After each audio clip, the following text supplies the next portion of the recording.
Hello, hello. Welcome back. Welcome back, technologists. Welcome back to the podcast.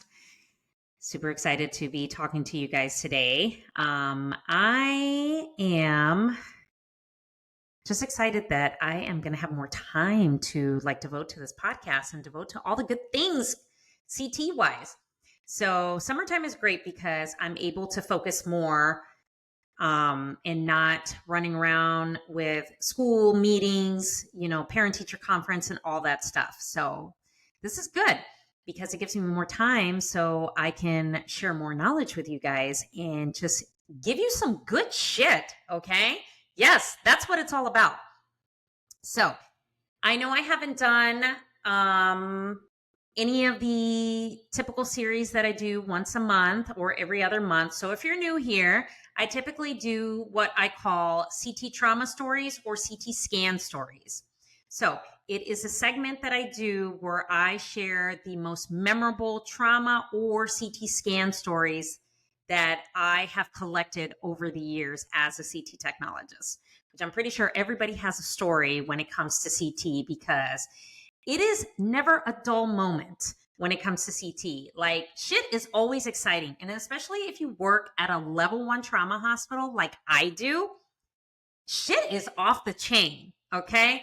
And I tell you, it is something new every single day. It is never dull. So, in today's episode, we are going to be talking about CT scan stories, which I title this The Right Hook, the Violent Patient in CT. Now, this story actually happened recently. It probably happened about a month ago. And it was on one of my weekends that I was working. Okay. Because where I work, we work every third weekend. So every third weekend, I am at the hospital saving lives. So this particular Sunday, it was super busy. Sundays, especially when it starts to get warmer in the Midwest, causes people to go crazy. And yeah, it's a fucking shit show. So this particular case, it happened later in the evening. It was 2 hours before my shift was over. And we got a call saying, hey, we have the stat CT of the head without contrast. Patient's got neuro changes. Can we come down? Sure, no problem. This patient's coming, from the ICU, from the neuro ICU. Of course, they think that her bleed is getting bigger, right? So patient comes, patient has a posy on, has wrist restraints, and she is trying to get out of the bed. Okay. So immediately we're trying to talk to her. We're trying to tell her what we're going to do. We're trying to just calm her down. So all of a sudden she starts grabbing the nurse. So the nurse calls upstairs and says, hey, I need some medication. If somebody can please bring me down some meds so we can sedate her because she's getting out of hand. And we're probably going to need public safety.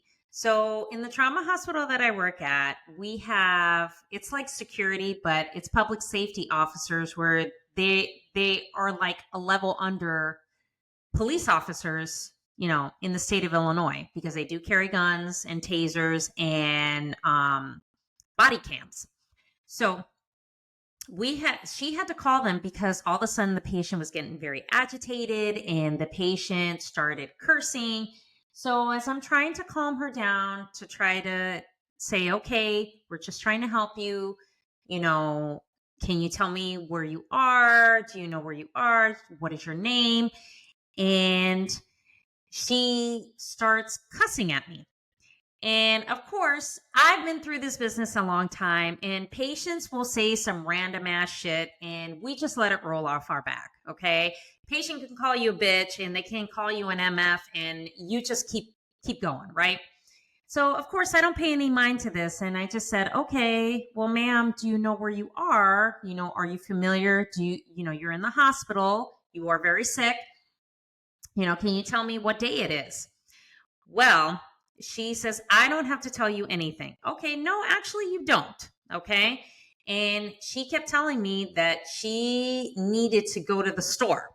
So we knew that she was having neuro changes and she was trying to get off of the bed. And we told her she couldn't get out of the bed.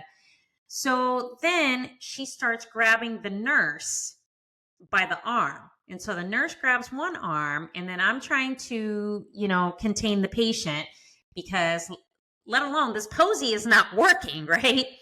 So I'm telling the patient to calm down, calm down. All of a sudden, she starts swinging. And I'm like, oh, hell no, we're not about to do this. So I said, ma'am, you need to just keep your hands to yourself. Well, all the while, I'm trying to restrain her other arm. The nurse is trying to call to get more meds. And as we're waiting for public safety, well, the patient decides she had an opening and clocked me right in the face. So, yeah, I got a right hook to the face, which naturally, some techs will just let it roll off your back. However, that was like the second incident that day where I got hit by a patient. So, yeah, naturally, I was pissed off. So what I did is once she clocked me in the face, which by the way, the patient had a pretty damn good right hook. I went ahead and I grabbed her arm and then I had to sit on top of the patient because I wasn't going to allow her to hit me anymore. Well, as I'm standing, as I'm like kneeling over her in the bed while I'm restraining her arm and I'm restraining her, and the nurse was like, oh my God, when she hit me, like you could hear the punch. So I was so mad because in my mind, I'm thinking, this is the fucking second time I got hit by a patient because we were trying to help them. And they just decided, oh, I'm just going to go ahead and just hit you today, which is a big no-no. Okay. Any patients that listen to this podcast, it is illegal to hit a healthcare worker because you can spend some time in jail for that. Now, what makes this incident different is that the patient was altered. She didn't know where she was. She was very confused, and she had already had hemorrhaging in the brain. So naturally, they're going to act combative. They're going to act irrational, and there's nothing we can say to try to reason with them. So at some point, when I tried a couple of tactics, I wasn't going to reason with the lady. Okay, the patient was unreasonable, and that was it.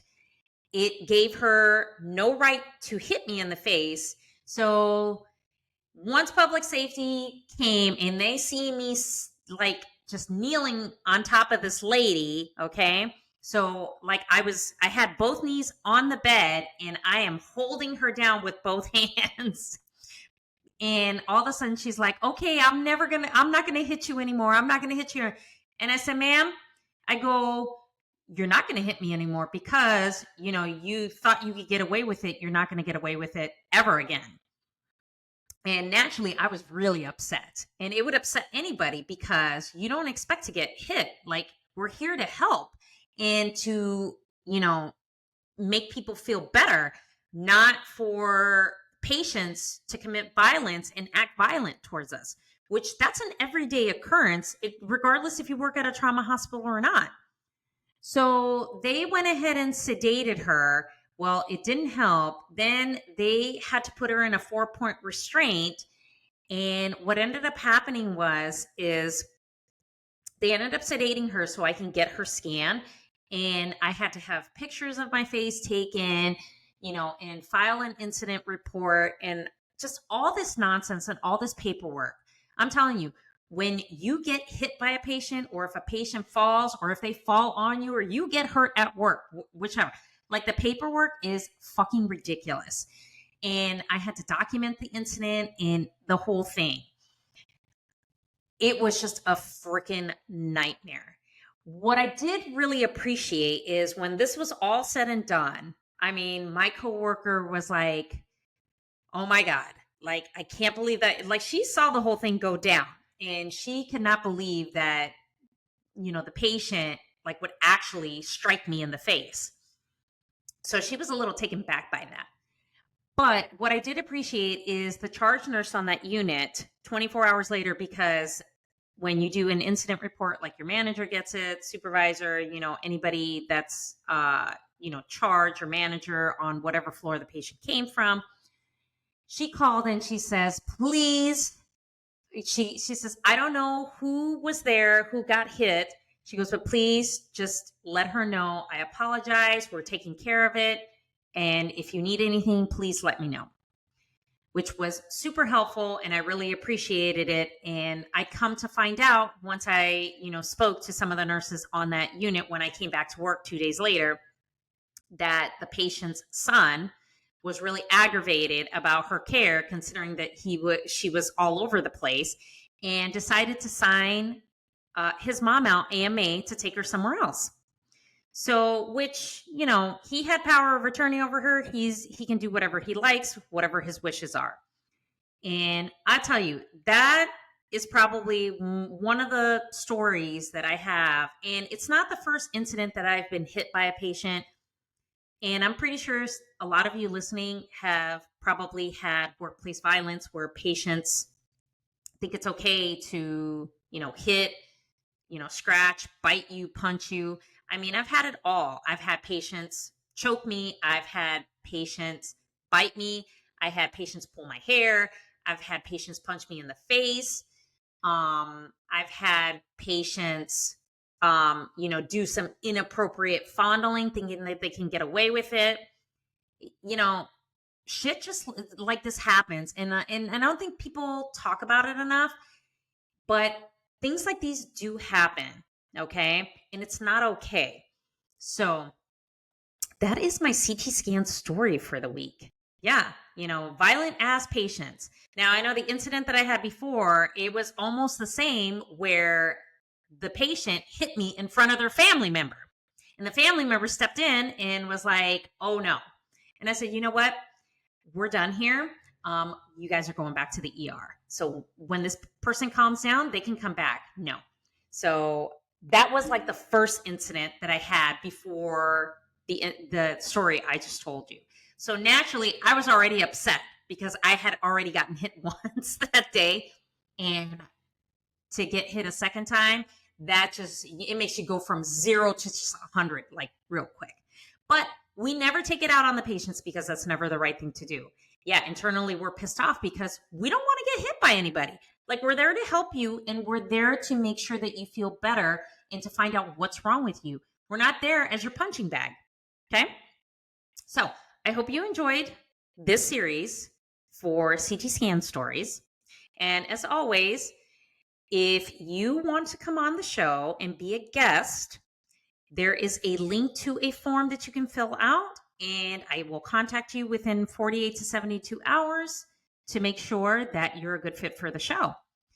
So if you have an interesting CT story that you would like me to share on a future podcast episode, make sure you send me an email. Everything is in the show notes. Make sure you check that out. Also, I am hosting a 3-day live challenge to kick off my new CT coaching program. It is going to be in the middle of July. The dates will drop soon. Make sure you check out the links so you can come and be a part of that challenge. Okay. As always, come on over to Instagram, give me a follow. I always appreciate comments, DMs. Please make sure you like, share, subscribe, give a 5-star review on the show. It just helps to support and reach more folks that need help with their CT training. So as always, thank you so much for listening, and I will chat with you guys next week.